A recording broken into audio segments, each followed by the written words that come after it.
శంబల ఈ పుస్తకాన్ని రచించినది మాస్టర్ శ్రీ శార్వరి గారు. 20వ భాగము పఠనము చేస్తున్నది పద్మజ. అధ్యాయం శంబల జీవనం. మీది యోగ సంస్కారమా మేడం? అడిగాను. నేను ఒక చిన్న యోగిని, అది తెలుస్తూనే ఉందిలే, లేకపోతే ఇక్కడికి ఎలా రాగలవు? బయట చాలా బిల్డింగులున్నాయి, అన్నిటికన్నా ఇది భిన్నంగా ఉంది. బయట నేను చూడవచ్చా?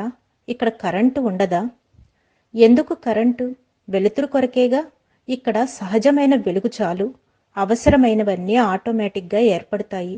సంకల్పం చేస్తే చాలు. ఇదేదో చిత్రగ్రహంలా ఉంది.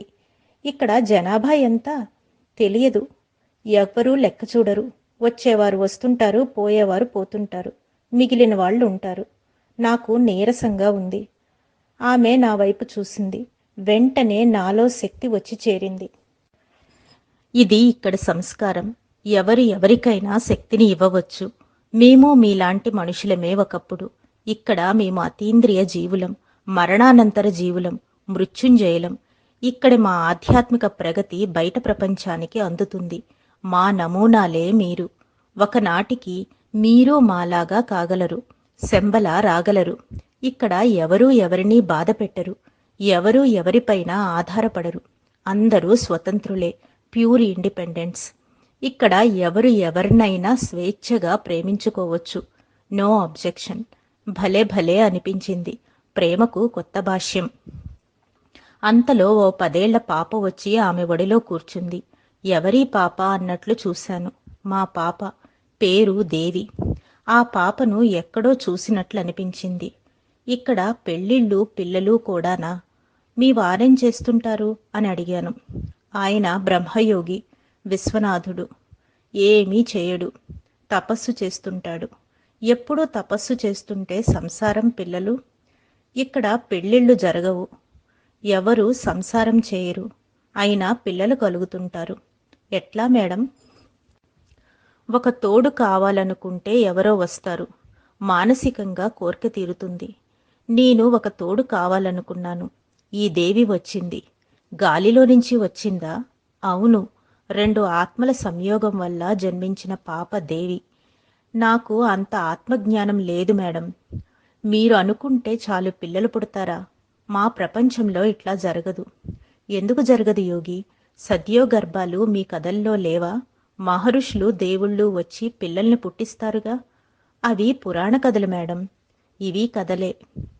హయ్యర్ కాన్షియస్లో అన్నీ సాధ్యమే. మా లోకం చూద్దాంరా అని బయటకు దారితీసింది.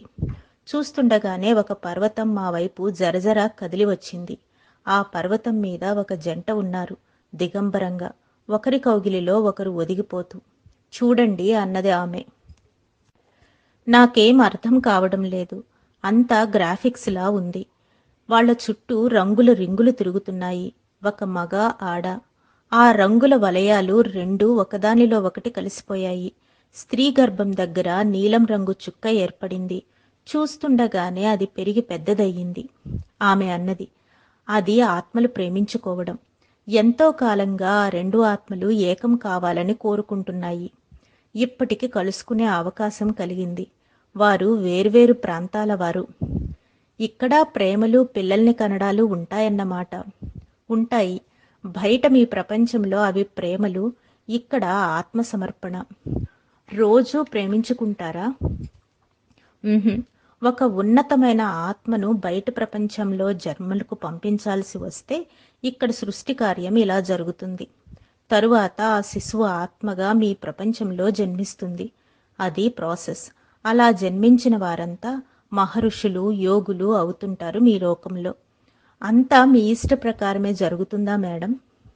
మా అంటే నా ఇష్టం లేదా ఒకరిష్టం కాదు. పరమగురువులు నిర్దేశిస్తారు. మీరు కంప్యూటర్ చూస్తారు, టీవీలో చూస్తారు. అట్లానే ఇక్కడ తయారైన ఆత్మల్ని అక్కడికి పంపిస్తుంటాం. శంబల ఆలయాలన్నారు, అవి ఎక్కడ? నా ఆసక్తి అంతా శంబల గురించి. అవి చాలా దూరం, పర్వతాల నడుమ ఉంటాయి. అందర్నీ అక్కడికి రానివ్వరు. దూరంగా హిమాలయ పర్వతాల్ని చూపిస్తూ వాటి లోపల లోయలున్నాయి. ఆ లోయల్లో 100ల కొద్దీ ఆలయాలున్నాయి. అక్కడ పరమగురువులుంటారు. అక్కడికి వెళ్ళవచ్చా? కుదరదు. ఇంతవరకు మేమే అక్కడికి వెళ్ళలేదు. శంబల ఆలయ ప్రవేశానికి చాలా యోగశక్తి అవసరం. మీకంత శక్తి లభించినప్పుడు. ఆమె నా దగ్గరగా వచ్చి నా తలపై స్పృశించింది. నా తల తిరిగింది. నా కల కరిగిపోయింది. ఏ దేశం వెళ్ళినా, ఏ కొత్త ప్రాంతానికి వెళ్ళినా అక్కడ జీవన విధానం తెలుసుకోవడం నాకు సరదా. అది అలవాటు. వైవిధ్యం రచయితకు కావాలి. Variety is the spices of life అన్నారు. శంబల వంటి స్వర్గసీమకు వచ్చి ఇక్కడ జీవన విధానం తెలుసుకోకపోతే ఎలా? నా యాత్రే నిరర్ధకం. ఎటూగూడి నేను శంబలలో శాశ్వతంగా ఉండబోయేది లేదు. ఉన్నంతలో జ్ఞానం సంపాదించాలి. అమ్మా, ఇక్కడ శంబలలో జీవన విధానం ఎలా ఉంటుంది? సంసారం, సమాజం, సంబంధాలు, అనుబంధాలు ఎలా ఉంటాయి? తారాదేవి నా ప్రశ్నకు చివాలన తలెత్తి చూసింది. అవసరమా అన్నట్లు. ఇద్దరము నడుస్తున్నాము. అంతలో ఒక పెద్ద మనిషి మా వెనుక నుండి ముందుకు మమ్మల్ని దాటిపోతూ మా వైపు చూశాడు.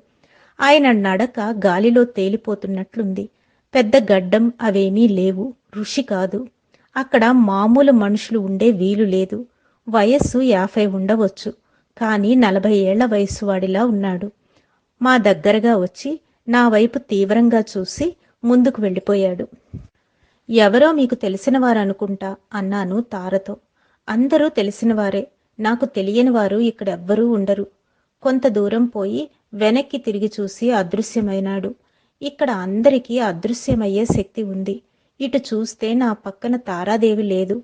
ఆమె కూడా అదృశ్యమైంది. చిత్రంగా ఉంది ఈ దృశ్యాదృశ్య నాటకం. నెమ్మదిగా కాళ్ళీడ్చుకుంటూ తారాదేవి ఇంటికి చేరుకున్నాను. ఇంట్లో టేబుల్, కుర్చీ, సోఫాలు మోడ్రన్గా స్టార్ హోటల్లో లాంజిలాగా ఉంది గది. మంచి భోజనం సిద్ధంగా ఉంది. తార నవ్వింది. ఆయనొచ్చారు అంటూ సిగ్గు నటిస్తూ. ఆయనంటే దేవి వాళ్ళ నాన్నగారు. ఇక్కడ ఆడజనం సిగ్గుపడతారన్నమాట. అయితే ఈరోజు నాకు సెండ్ ఆఫ్ ఖాయం అనుకున్నాను. తారాదేవి నా మనసు గ్రహించి అలాంటిదేం లేదులే, ఇక్కడ ఎవరికీ అంత మోజు ఉండదు. ఆయన వచ్చింది నీకోసమే అనుకుంటా అన్నది. నా కోసమా? నేనిక్కడ ఉన్నానని వారికెట్లా తెలుసు? అన్నీ తెలుస్తాయి. నీ ప్రతి కదలిక మాస్టర్స్కి తెలుసు. నిన్ను పిలిచింది వారే కదా, తెలియకుండా ఎట్లా ఉంటుంది? మీకోసమే అయి ఉంటుంది అన్నాను. అసంభవం. నేను సంకల్పం చేయిందే ఎలా వస్తాడు? ఎందుకొస్తాడు అన్నది.